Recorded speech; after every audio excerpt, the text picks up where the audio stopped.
So now we have to do some calculations to calculate, first of all, 5.2.3. That we've done 5.2.4. We've got to do the asset test ratio, the debt equity ratio, percentage on average shareholders' equity. Now, in your textbooks, you should have a nice summary of all the different ratios, etc. I've got one here.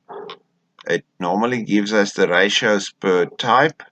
The first bundle would be the profitability, which is the percentage gross profit on turnover, gross profit on cost of sales.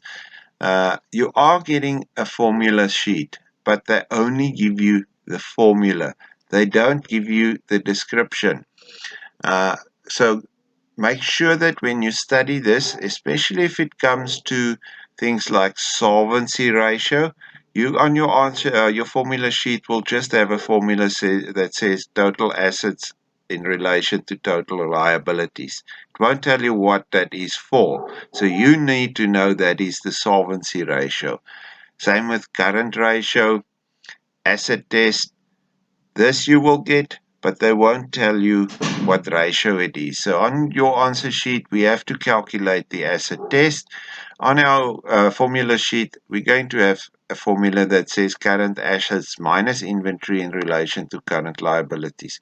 But it's not going to tell me what the actual formula is for, that it is the asset test.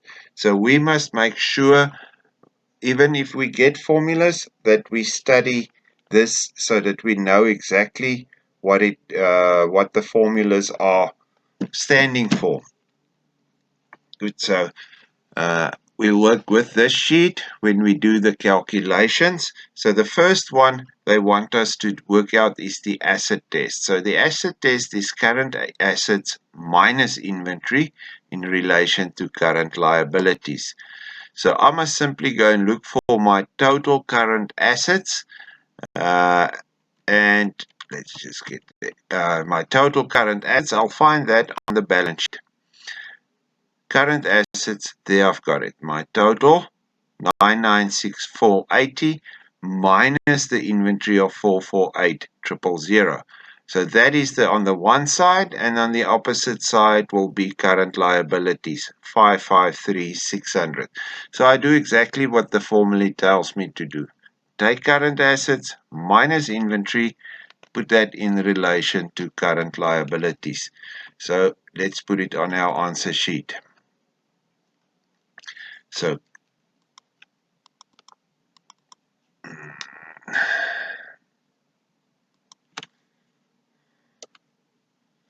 okay, so my answer sheet is not allowing me to make any changes, so I'll just do it here at the bottom. It's the asset test, and the formula said I must take the total current assets.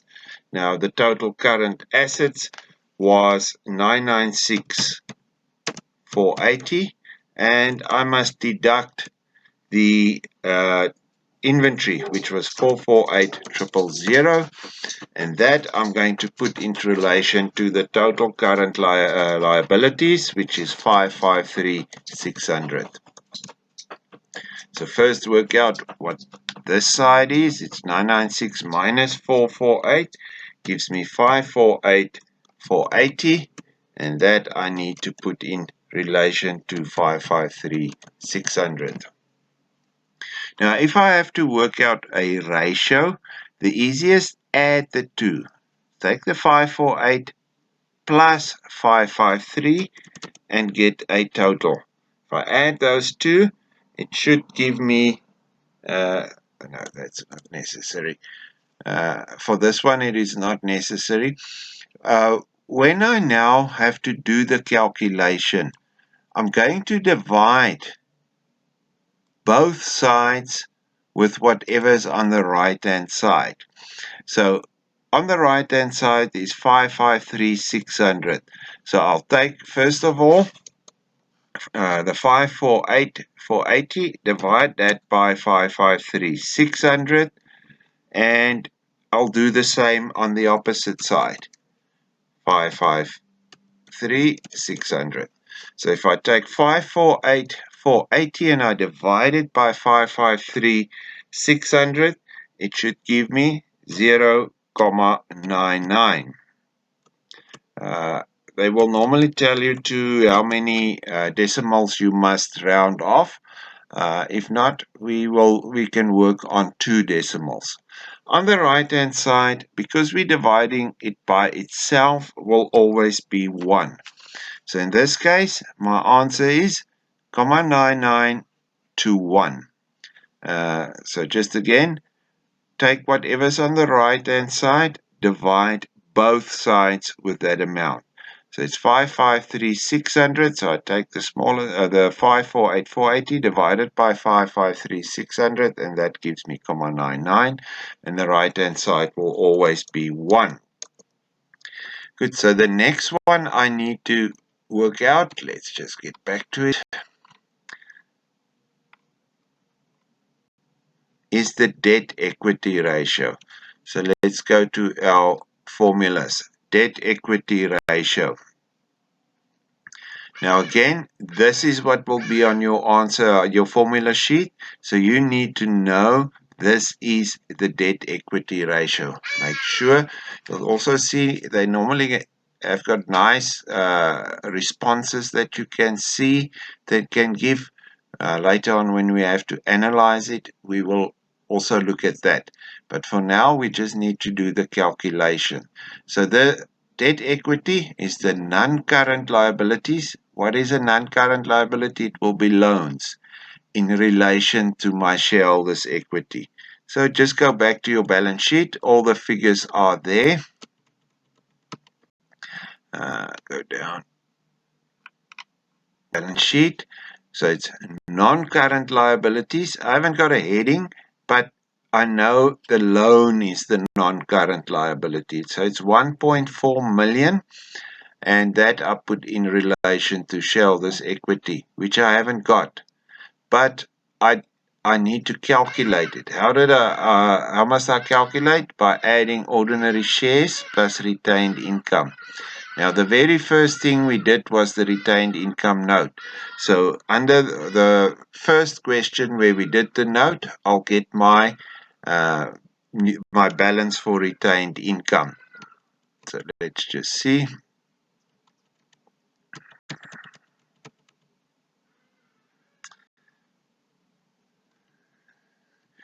Okay, if I go, it's not on this one. Good. So if I go back where I started the question, there, retained income, it was 311,000. So my retained income was 311,000. So I must add retained income of 311. I must add to the ordinary shares to get to the shareholders or equity. So it's 311,000 plus 7,557, 600. Let's go down to it.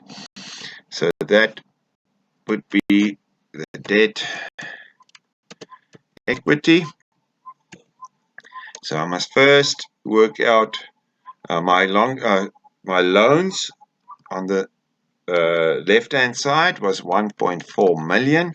That I've got to put into relation with the shareholders' equity, and I needed to calculate that, which was the capital of 7,557,600 plus the 311,000 for the retained income.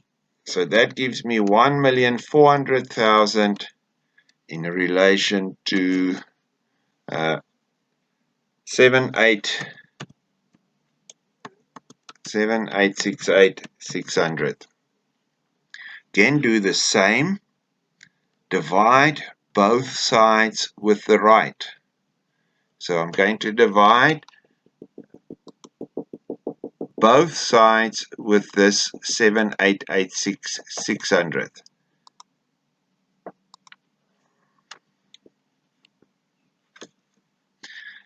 So 7,868,600.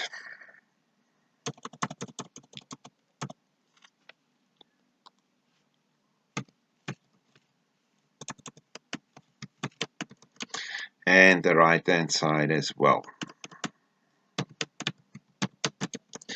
Okay, so on the left it's 1,400,000 divided by 7,868,600, and that will give me, if I round it off, 0,18 in relation to 1, right? Will always be 1. And that is the debt equity ratio. But let's look at the next one we need to do. Debt equity ratio, percentage return on average shareholders' equity, the ROSI. So let's go and look for the formula.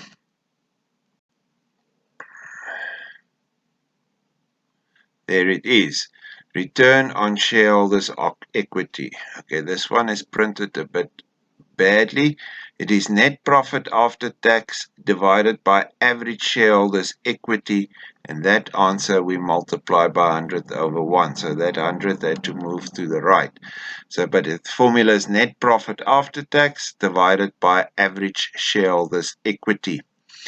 So net profit after tax, I can remember I also had to calculate that way back when I did the retained income note. I had to calculate net profit after tax.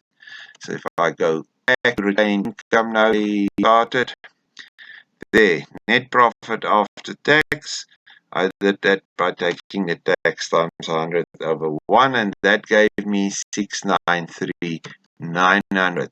So 693,900, and divide that by the shareholders' equity. Okay, let's just get to that. But I must just be careful. So I'm doing the ROSI now. It's net profit after tax